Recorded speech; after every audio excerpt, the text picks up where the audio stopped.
আসসালামু আলাইকুম। এটা হচ্ছে Tesla fourth addition DC circuit type 1 এর এক্সাম্পল 3।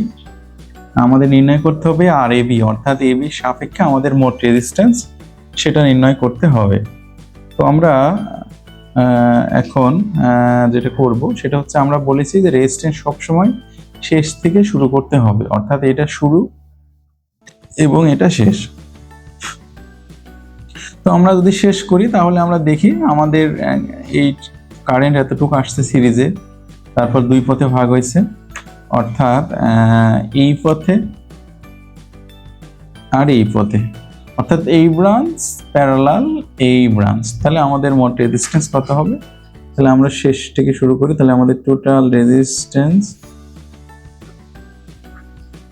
এই ব্রাঞ্চ, এর ব্রাঞ্চে কি কি আছে? 2 এবং 6, 2 যোগ 6 এটা আছে সিরিজে, এবং 2 6 এর সাথে এই ব্রাঞ্চ আছে প্যারালাল। এই ব্রাঞ্চে কি কি আছে? প্যারালাল হচ্ছে এই ব্রাঞ্চ, এই ব্রাঞ্চ 8 আর 8 প্যারালাল, 8 প্যারালাল 8 এর সাথে যোগ হবে 4। তাহলে আমরা এটা একটা বন্ধনীর মধ্যে দিয়ে দিতে পারি। তাহলে এই ব্রাঞ্চ প্যারালাল এই ব্রাঞ্চ যোগ আমার এই অংশটুকু কি 6 আর 3 প্যারালাল, 6 প্যারালাল 3। তাহলে আমি যদি ক্যালকুলেশন করি তাহলে আমার কি আসতেছে দেখি।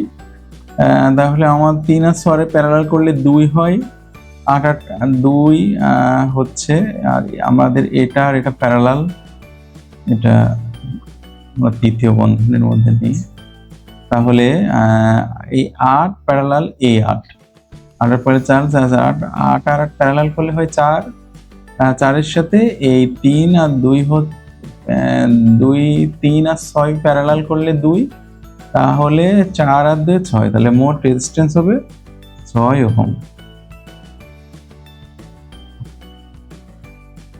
থ্যাংক ইউ সবাইকে।